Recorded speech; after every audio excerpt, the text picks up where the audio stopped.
Welcome to the program now, Representative Bill Kinkade. He serves in the Mississippi House of Representatives in District 22. Good morning. Your district. All right, Bill, appreciate you coming in, man. Good morning. Good morning to the listeners. All right, so we have had some big news the last week, right, in a very compressed period of time with the announcement of nearly $12 billion of capital investment, $1.9 billion project announced last week up in your neck of the woods there, Marshall County, DeSoto County. Last week was so exciting. You know, we had the largest, at that time, economic development in our area, and certainly the largest payroll economic development in the state. Yep. And it was so exciting, and I can't thank enough people. Obviously, there were so many people involved. But it means a tremendous amount of growth to our state. And then this week we have another exciting announcement. So I can simply say we live in the right state. Yeah. We have the right people doing the right job. And Governor Reeves, I give him all the credit in the world. Yeah. Well, he made this clear, as you recall. I've talked about it many times on the show, on the campaign trail in 2019. He said, I not only want to make Mississippi a good place to do business, I want to make it the best. And he is hyper-focused on that, and I applaud him for that. I was on the steps of the second floor last Thursday, and I happened to look at the crowd and saw you, and you were bubbling. Well, for two reasons. One is I was so excited about that announcement. Right. Two is I knew we were about to have another one on the heels, and it's just in such a short period of time, you rarely get that level of good news, which is what it is. It's wonderful to be in Mississippi. No doubt about it. And I think we're showing the world that, and you know what else? We're showing the world that we can compete on a global scale because these projects are global in nature. They're at that level. And more to follow. More to follow, absolutely. And we have great folks, especially our local economic development leaders. As you know, you've got a fantastic team there in Marshall County that worked this thing masterfully, as did the team in Madison County. So that's kind of taken all the air out of the room down there at the legislature, as they say, in the last week or so, but for a good reason. Well, again, it's good for the region. It's not simply good for the county. It's good for the region. And so, and I try to express that to, all my neighboring districts and their representatives and senators that, this is good for the region. This is going to help all of us grow immensely. And so, it's going to attract more industry and more jobs, and I just couldn't be prouder of the situation we're in. No doubt about it. And I do also believe that it illustrates how when you cut the red tape and you create an environment that is easy for business to work with, that good things happen. And I think we've done that here in Mississippi. Our Secretary of State, Michael Watson, has done a lot of work in that as well, as has our legislature. Absolutely. And something else that I think we got to point out is that having a balanced budget and having the state in such good financial condition, it does, I believe, enter into these decisions made by these major companies making these major investments that, hey, this is a state that's managed well. And so the legislature's done that. I've seen this evolution. I came on board in 2013, and I've seen this worm turn, as it were. And I've seen our balanced budget and seen good conservative politics, good conservative policy. That's all got us to that point. Yeah. And it's not overnight, and it's not painless, but it's a culmination of a lot of hard work for a lot of good people for a long time. Yeah. All right, so we're going to have a regular session today? We were just talking about that. We are. We gavel in at 2 o'clock today, okay. And we're going to be try to be as harmless as possible. And then tomorrow we'll have a special. Right. So that's exciting. Okay. All right. So what you told me you just had your first committee meeting. With all that said, I did manage to get a Wildlife, Fisheries, and Parks committee meeting, my initial meeting in today. Okay. And it's basically an organizational meeting. This year my committee has grown from 15 to 21, and I presume that is because there's so much interest in wildlife. Okay. Rightfully so. In the last 4 years I've been chairman, and I've seen a lot of growth in that area. I'm really, really proud of what the agency's done and the good people that are on board. I've seen our state parks go from virtually no growth to today. I proudly can tell you that we have over $62 million in working projects in state parks. Wow. So I see a lot of growth and a lot of future success there. We want to work on 2024 issues moving forward. Mississippi is so vital and so flush in our wildlife opportunities, and we want to continue that opportunity for others. So with that, we look at obviously our wild turkey population and how we can enhance that. We look at our white-tailed deer and where we're at with that. And then we just, obviously we look at some of the reporting aspects. For instance, I looked at Florida's turkey stamp. I looked at Missouri's turkey stamp.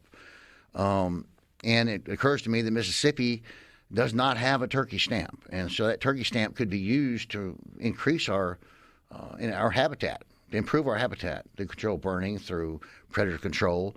And that's something I'd like to see happen in our state. It all gets down to data. And if you don't have the correct data, it's hard to make correct policy. Sure. So a lot of this data collection through stamp sales, through harvest collection, is simply for data. And so that's how you make sound scientific policy. Okay. Well, so is there anything specific, Representative Kinkade, that you think your committee's going to take up, try to get to the floor? Any bills you're working on there? Well, certainly. We're working on, again, a wild turkey stamp. Well, besides that, I'm sorry. And then we're working on a harvest reporting bill for whitetail. Okay. And again, it won't be a physical tag. It'll be just a game check, online game check format that we already have in place. And that's simply so that we can start collecting data. That is climate data, drought data, how the climate is affecting the deer population, and what we need to do to adjust limits, to enhance limits, to protect it, and to enhance it. Obviously, it's about increasing the opportunity. And CWD has been a concern as well, right? Still there. Obviously, I think we have a pretty good control of it right now, but it still rears its head from time to time. We had one on the coast out of the blue. But in North Mississippi, we're not growing, but it's still there. Okay. What about on the parks side? You got anything going on there? It's really exciting. Paul B. is under a men's restoration. We've got it limited down to day use, and it will be for about a year, but we're putting in new sidewalks, new plumbing, new electrical grid, really enhancing that lake. It's one of our premier state parks. It's beautiful. Tishomingo is certainly something that we've worked very hard on. It's enhanced and new pads, just a new facelift. It looks marvelous. Yeah. Obviously, Buccaneers are a shining star, and it's never been looked better. So we got 23 state parks that we're continually working on, as well as I've identified some state lakes that we're going to start working on. Okay. What about other committee assignments for you? What else are you on that you've got some stuff going on there? I'm assuming that some of those committee chairmen have also had their organizational meetings. Well, proudly, I've sat every year. I've been in the legislature. I've been on agriculture and forestry, and I'm very proud to sit on those because obviously through wildlife, they're all very much related. Yeah. I have energy this year, so I'm excited about our new chairman, Mr. Jeff Hale, leading that charge in energy. I did pick up gaming this year, which is new for me. So we're looking forward to that. And then I've added public properties to my resume. So we have a full slate of work. Okay. Yeah, you do. If you can hang around, got a couple of specific questions on some policy matters that we can chat about. We've got Representative Bill Kinkade. He's from DeSoto and Marshall counties, a chair of the House Wildlife, Fisheries, and Parks Committee. We're coming right back in the Element Well studio. I like to see that guitar being demolished at the end of the song. You're dating yourself. I know it. We are back in the Element Well studio. We're visiting with Representative Bill Kinkade. So during the break, you were telling me something you were excited about. Pass that on to the audience there. Well, one of the critical bills, I think, in wildlife that was passed 3 years ago was the Mississippi Stewardship Trust Fund, which really was a vehicle that gave us the opportunity to have a pool of money that we could grant opportunities for conservation needs in the state. We never had an opportunity to do that before. Now, granted, we proposed this as a sales tax diversion, so we'd have a renewable funding mechanism. We couldn't get that across the finish line. Proposed it once again last year, And obviously it'll be back again this year. Now, year one in 22, we got a $10 million appropriation, and I'm thankful for that. And we got the program off the ground, and we got 21 projects awarded, and they were meaningful awards. Last year, currently we're working on a $15 million budget through an appropriation, and they're considering those projects right now. And so this next year, we're going to try to get a $20 million appropriation, which was the cap on the sales tax diversion. It would cap at $20 million. Okay, I got you. So, but nevertheless, this program has been a very big help to these organizations, municipalities, these conservation programs that didn't have an ability to raise any resource and match that federal farm money to do projects in their community. And those are, anywhere from headwater controls to just conservation needs. It could be municipal state parks. It could be a myriad of projects. Okay. Well, that sounds like a good deal to me. What about rumors I'm hearing on another subject here about the ballot initiative process? I'm hearing rumors about possibly a bill being filed on that. Well, I did hear that rumor myself. I bet you did. It's certainly an agenda item that I think got to be addressed this session. Not exactly sure what the dynamics of that will be or the mechanics of that will be yet. I heard Senator Parker in the Senate is heading it up with AET. Yep. And in the House, I'm sure we have, I think it's Representative Shanks is working on it. Price Wallace. Who's got Constitution, I think. And so we're I'm sure we'll come to resolve. Yep. But, my constituents have told me and have indicated that they want to see that back in place. And I think it's an important tool for the voter. Okay. Well, I hear it quite a bit on our text line here, and just kind of just randomly out in the public, I guess, and seems to be a strong desire to restore that that right that actually exists in our Constitution. So it seemed to me like we got to do something to fix that we would be in violation of the Constitution at some point. So I think we've all prioritized that as a must. Okay. Well, it's a matter of getting those details sorted out, as you know, and especially if we're going to limit it to a statute and not use the process to amend the Constitution, which I think there's broad agreement on that. As you well know, we approached the Senate last year with a plan, and it didn't grow any legs. We simply couldn't agree on the number. Yeah. And so I feel like this year we'll be closer. Hopefully we'll agree. Yeah. Okay. We'll see where that goes.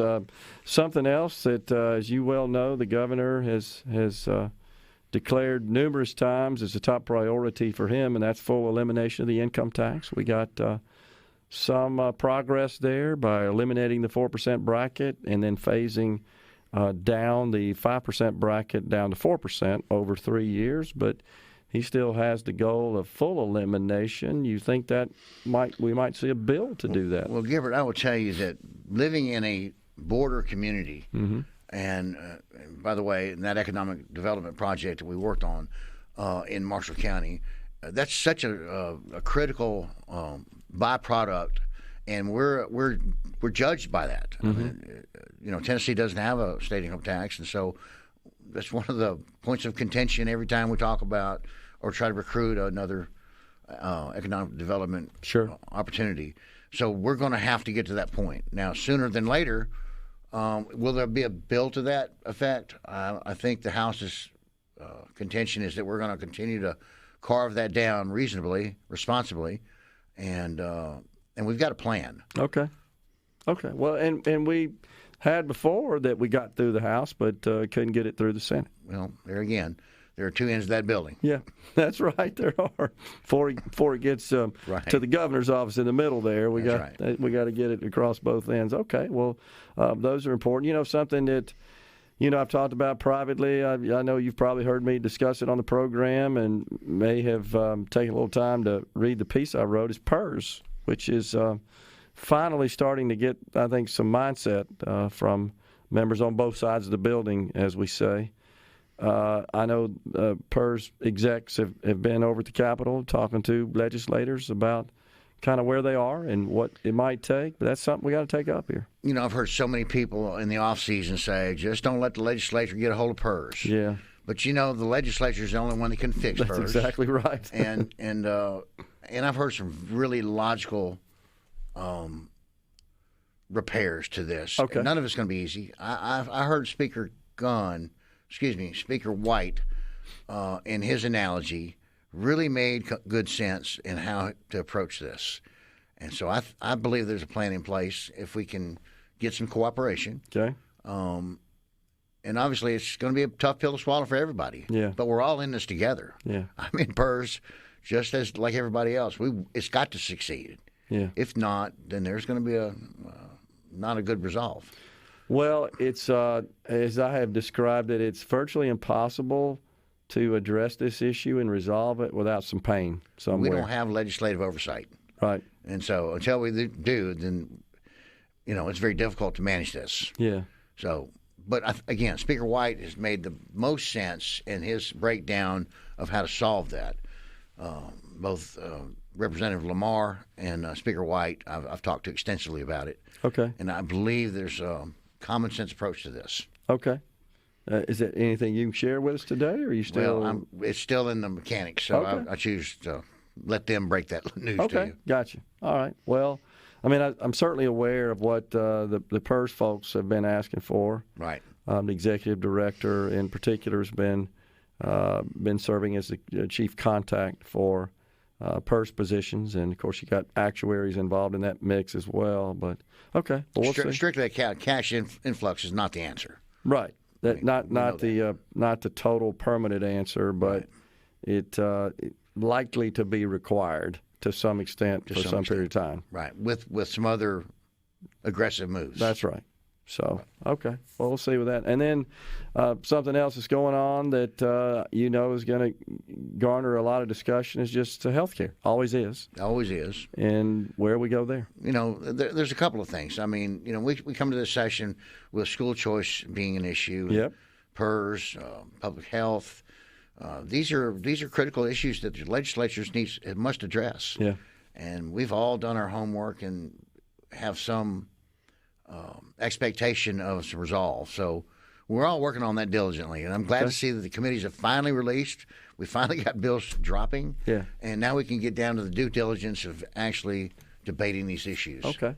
Well, school choice. We just had David Olson on the program. It's School Choice Week. I think that's another one of those situations that has been received a little more favorably in the House than in the Senate, although I never really felt like Speaker Gunn was a big fan of universal school choice. Philosophically, I'm in favor of it. Yeah. There's still some questions about, how it breaks down. How to implement it. But again, I was there in 2014 when the charter school thing was such an issue, and obviously I was in favor of it, and just look how it worked out. Yeah. So I've encouraged everybody to keep an open mind, and we're going to work through this. Okay. It's critical, is it not, Representative Kinkade, that leadership in both chambers work together? Absolutely. And I'm hoping that will be the case in this term, and certainly in this session, first of the term. But there's been some contention in the past, I think is a way to describe it, and been a little conflict. You understate that. Yeah, I know. Well, I'm trying to be more diplomatic here. So, in my tenure, I've always tried to consider myself a bridge builder. Okay. Not so that I can cross the bridge, so that others can cross behind me. Yeah. And so, I agree. We have to pay attention to the people that are following us, not watching us how we do it, but how they get there. Yeah. And so we've got to continue to build bridges between these two bodies and set the example. I agree. I'm optimistic. I am absolutely optimistic. I always look forward to chatting with you down at the Capitol there, and we appreciate your service. And, most importantly, let's not forget these two big economic development project announcements are monumental for the state of Mississippi. And we're waiting on the next. That's exactly right. Waiting on the next. Be an optimist. Yes, sir. Okay. Appreciate it. Thanks, sir. Yeah, We're stepping aside for a break. We're coming right back in the Element Wealth studio.